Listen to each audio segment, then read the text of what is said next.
Hi there, Christoph here. This is a response video to this post and video by Ben Nowhere from the Bitkey team. They're fast tracking their coin control feature and shared this cool video of their proof of concept, and I look for feedback. So here we go.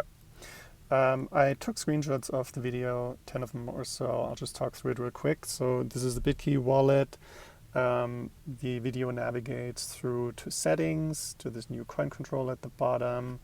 There's like the little stack here representing that. Then enables the coin control. Then they click on some of those coins, and this sheet comes up, and that's where they type in a name or label. There's a freeze option which they use for one of them, and then they save that information. Then afterwards, you can see what that looks like here. When you received something, there's this option here at the bottom in the transaction details. And then they go through a send, so they enter paste an address, enter an amount, pick a fee, then choose the coins, and then they see this visual here that shows the inputs and the outputs, basically, what's going from where to where. This is the screen where they pick which coins. So here you see there's one coin coming in, and then here they changed it. So now we have these three sources coming in and being sent on, and this is kind of a transaction detail field. So I have a bunch of thoughts on this, working on different projects, and I never quite liked how the idea of coin control was this totally separate thing. I understand that we're technically dealing with inputs, but from a user perspective, I always thought I'm not selecting inputs because I don't have a good mental model for inputs in my head. It's like I'm just selecting transactions. I'm selecting, I received this much from the exchange, and I received this much from my friend for lunch, and I received this much from my company for I don't know, last month's paycheck or so. Like, this is the mental model where money comes from. And then when I choose what to send, then it's easier for me to think about, okay, my company funds are in an isolated bucket or whatever. I'm going to use those here, but the exchange stuff I'm not using here right now. So, right, we don't think in terms of, BC1Q 9K or 225, right? This is very, very cryptic here. So for me, the biggest thing in order to make coin selection intuitive was actually to ensure or to encourage users to really organize their transaction list cleanly. So in RK, this is kind of what the transaction list looks like here. So it gets quite complex. So by default, it just says sending, sent failed, something like that, or received, receiving. So just the word tells you kind of what the state is of this transaction. If then of a send you add a contact, then it doesn't say send to Noah, it just says to Noah. You understand it's a send from the to, or from the -50 here, and you see the profile. And if in here, I also added a text or a tag, right? These refresh here, that's tagged balance. And if I added a label or a note to this transaction, then the text would be replaced. So it just kind of gets richer. And then the goal is to make it as easy as possible for users to add that rich information. So here, when you're sending in RK, it sometimes takes a few seconds on Lightning or so as well. You get this sheet pops up, and there's this lady in her idle pose with her puppy, and once the transaction's done, she gives you a nice thumbs up, and it says sending. And during those few seconds, it's typically a moment you're waiting, you have nothing to do, and that's why I added those three buttons here where you can add a contact, add a tag, or add a note. So right here, ideally, the user starts using that time instead of just kind of staring at the screen to annotate it. Or then later, if they click one of those transactions here, they get this card stack that they can swipe through up and down to quickly go through, and then quickly add and annotate add this meta information to each of those transactions. So then later, like if Bitkey were to do this, or if RK had coin selection, then they would have this rich information to work with. And then we stay with this mental model of transactions. So let's see. So still think the coin name coin control kind of makes sense. So let's look here. Not quite sure what the squiggle means. Maybe decorative. Choose what you spend. Yeah, I mean, it kind of works, right? What you spend, obviously you're spending Bitcoin, right? But I think that generally works. When on, you can label your coins and choose which ones to spend when you send. That makes sense. I feel like you could remove these labels are only visible to you and stay on this device. That is not specific to this coin here, but that's a general thing. You could potentially move that here. Then it gets a little bit longer, of course, but still feel like it kind of makes sense here. The placement, and then your coins, that's kind of debatable here. Like, this is probably more like my transactions or my received coins or my received transactions.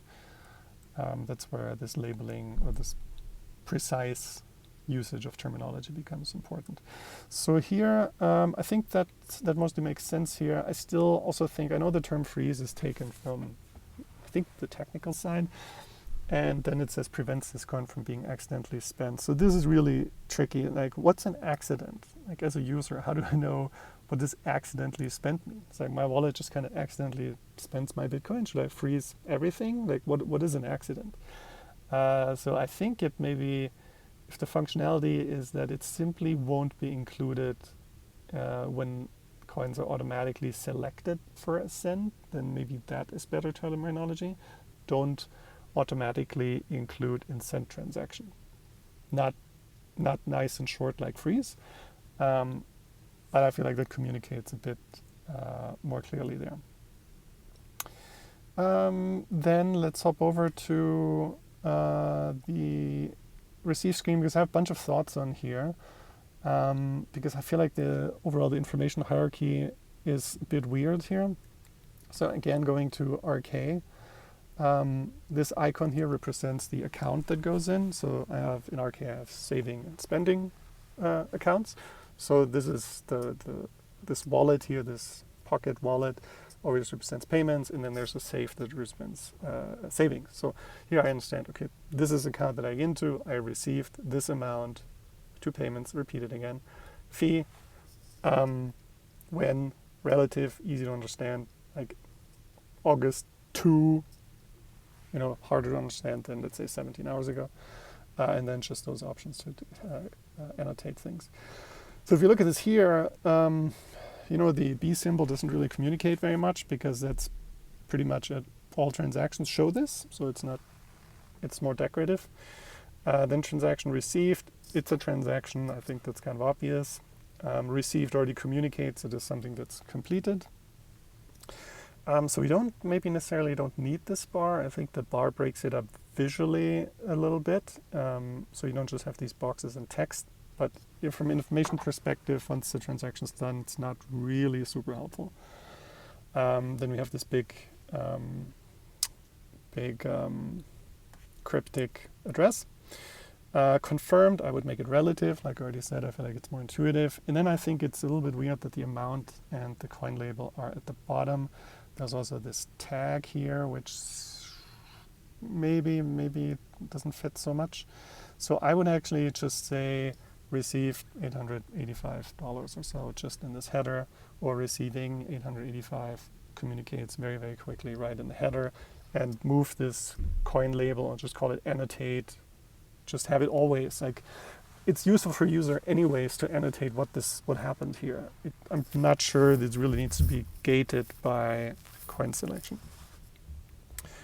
That's that. And then in the send flow, I really like this graphic. We came up with a similar one for Bitcoin Core app, which is not implemented. It's just a design concept, but hopefully it will get implemented. And just a couple extra things. So we added color coding, so it's easier to see which coins are with me and stay with me, the purple ones. Fee, it's blue, it's like a separate category, it goes out to the miner. And then orange, that's the one that's being sent. And then the thickness of those lines represent the amounts. So we have 2 times 50,000 sats coming in, so the 10 pixels of total line thickness is being evenly distributed between those two.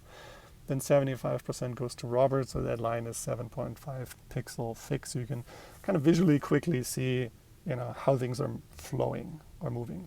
And if we look at that over here, you have this subtle orange line here to the outgoing one, but I feel like it could be a little bit more prominent that way, so I can more quickly see where things are going.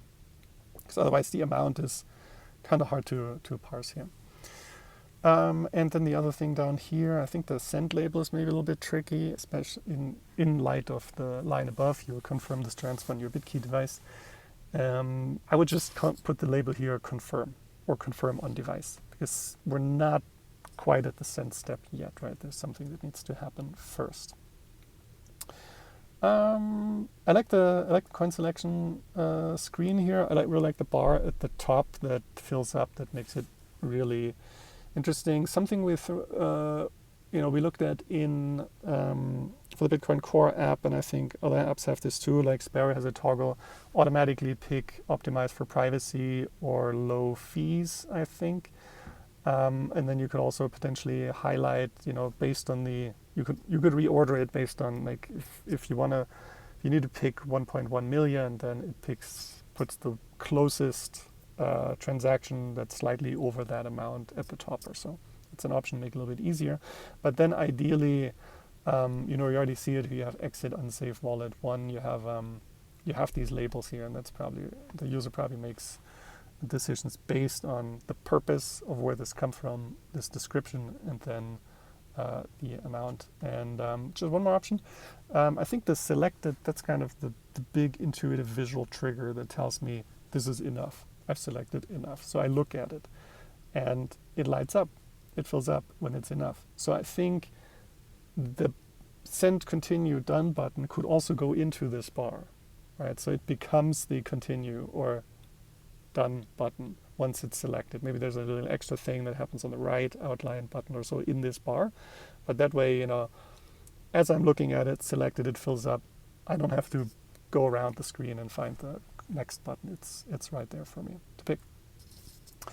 Yeah, I think that's kind of it. Oh, just one more thought was here. There are like a lot of boxes here now. I feel like grouping them could be nice. So if anything that's where there's an amount in here, those could be grouped, maybe like receipt style with dividers or so. And then here, those could also be probably grouped here. Just condense the space a little bit and allow visual grouping so users can kind of easier understand how these pieces of information belong together. And I think that's kind of it. Hopefully that was useful. I'm excited to see how this evolves. And that's it. Thanks.